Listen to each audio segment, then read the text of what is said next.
Rhiann, daughter of Belegund, was the wife of Hur, son of Galdor.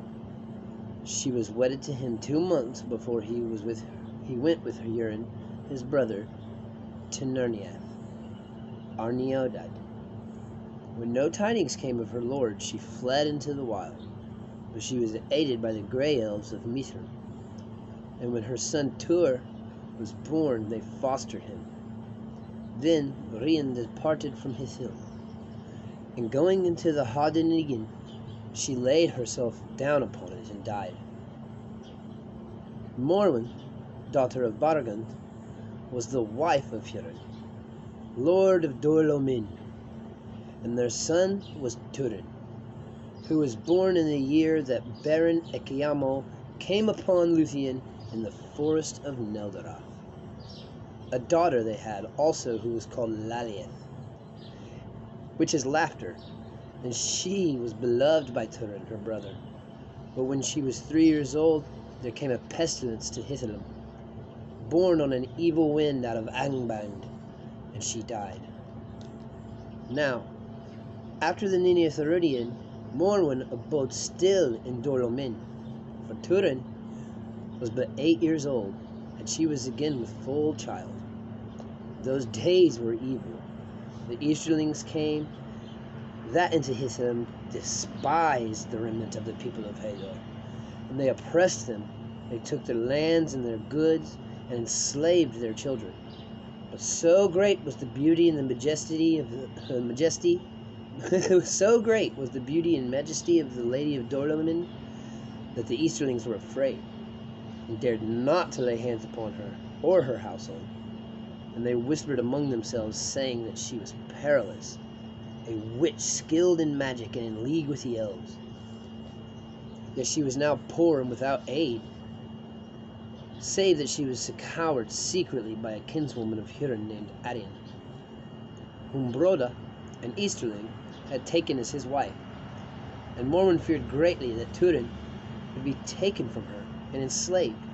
Therefore it came into her heart to send him away in secret, and to beg King Thingol to harbor him. Of Beren, son of Barahir, was her father's kinsman, and he had been moreover a friend of Hurin, ere evil befell. Therefore, in the autumn of the year of lamentation, Morwen sent Túrin forth over the mountains with 2 aged servants, bidding them find entry, if they could, into the kingdoms of Doriath. Thus was the fate of Túrin woven, which is foretold in that lay is called Narn in Hun Hurin, the tale of the children of Hurin.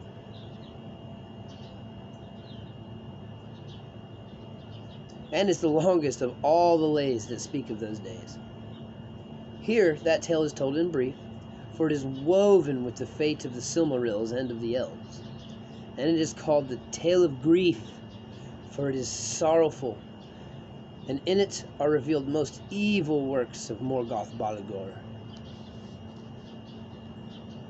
In the first beginning of the year, Morwen gave birth to her child, the daughter of Hurin. She named her Ninir, which is morning. But Túrin and his companions, passing through the great perils, came at last to the borders of Doriath. And there they were found by Beleg Strongbow, chief of the March Wardens of King Thingol, who led them into Menegroth. Then Thingol received Túrin and took him even to his own fostering in honor of Hurin the Steadfast. For Thingol's mood was changed towards the houses of the elf friends. Thereafter messengers went to north to Hithilim, bidding Morwen leave Dorlomin and return with them to Doriath. But still she would not leave the house in which she had dwelt with Hurin. And when the elves departed, she sent them the dragon helm of Dorlomin, greatest of the heirlooms of the house of Hador. Túrin grew fair and strong in Doriath, but he was marked with sorrow. For 9 years he dwelt in Thingol's halls, and during that time his grief grew less, for messengers were at times to Hithilim, and returning they brought better tidings of Morwen and Ninir. But there came a day when the messengers did not return out of the north, and Thingol would not sin no more. Then Túrin was filled with fear for his mother and his sister, and in grimness of heart he went before the king and asked for mail and sword. He put on the dragon helm of Dorlomen, and he went out to battle on the marches of Doriath, and became the companion of arms of Beleg Guthalion. And when 3 years had passed, Túrin returned to Menengoth, but he came from the wild, and was unkempt, and his gear and garments were wayward. Now one there was in Doriath, of the people of Nandor, high in the councils of the king. Sadios was his name. He long begrudged to Túrin the honor he received as Thingol's foster son. And seated opposite to him on the board he taunted him, saying, "If men of Hithlum are so wild and fell, of what sort of women do they land? Do they run like deer, clad only in their hair?" Then Túrin, in great anger, took up a drinking vessel and cast it at Sadios, and he was grievously hurt. On the next day, Sadios waylaid Túrin as he set out from Menengoth to return to the marches. But Túrin overcame him and set him to run naked as a hunted beast through the woods. Then Sadios, fleeing in terror before him, fell into a chasm of a stream. His body was broken on a great rock in the water. But others coming saw what was done, and Mablung was among them. And he bade Túrin return with him to Menengoth, and abide the judgment of the king, and seek his pardon. But Túrin, deeming himself now an outlaw and feared to be held captive, refused Mablung's in the girdle of Melion. He refused Mablung's bidding and turned swiftly away. And passing through the girdle of Melion, he came into the woods west of Sirion. There he joined himself to a band of such houseless and desperate men that he could be found in those evil days lurking in the wild.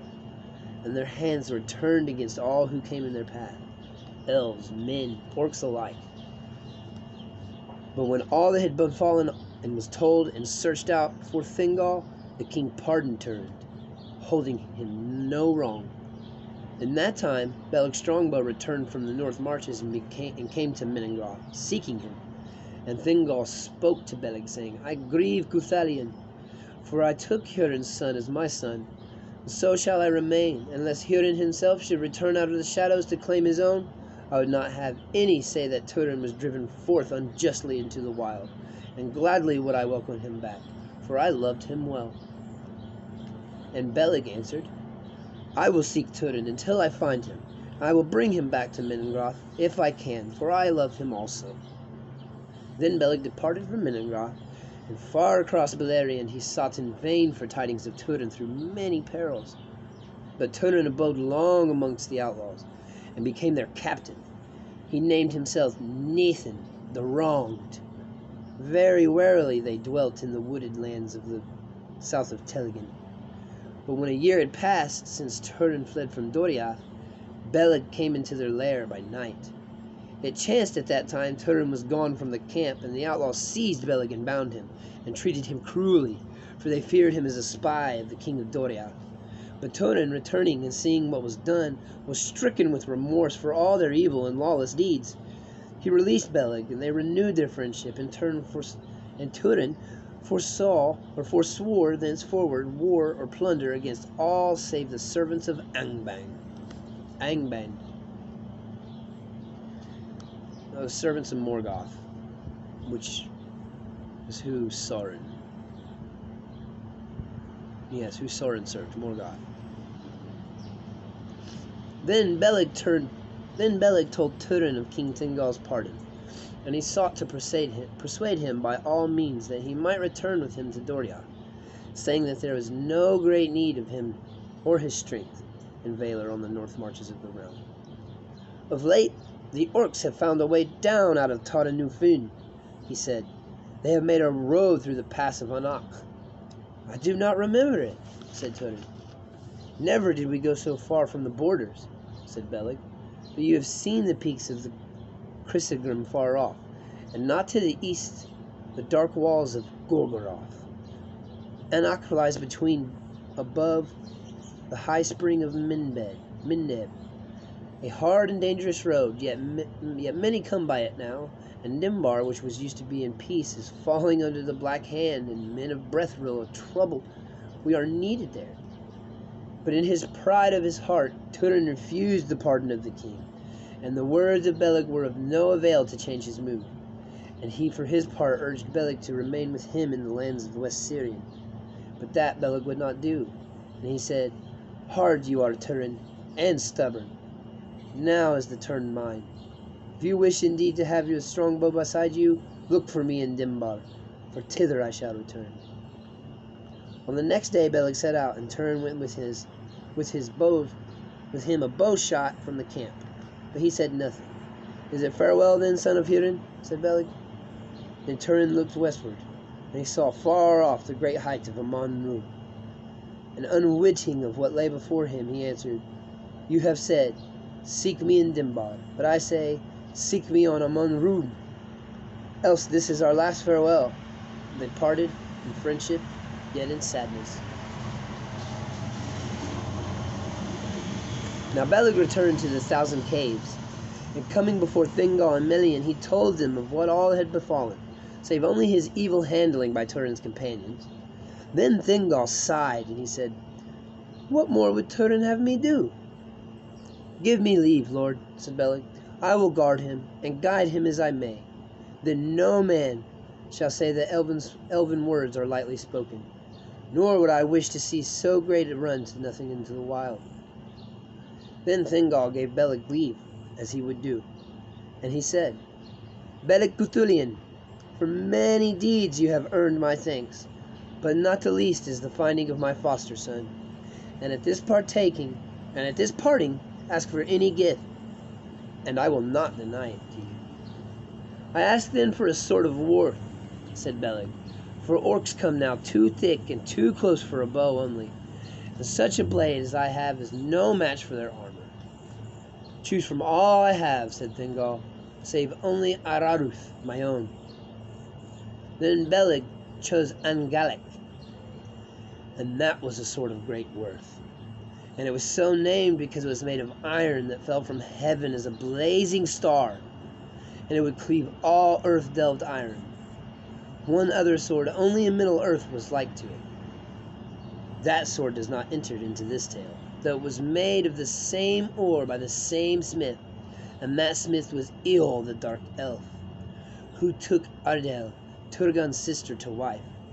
He gave Angalek to Thingol as a fee, which he begrudged for long years to leave and dwell in Nanamoth. But its mate Anguriel he kept, until it was stolen by him from Maglin, his son. Pause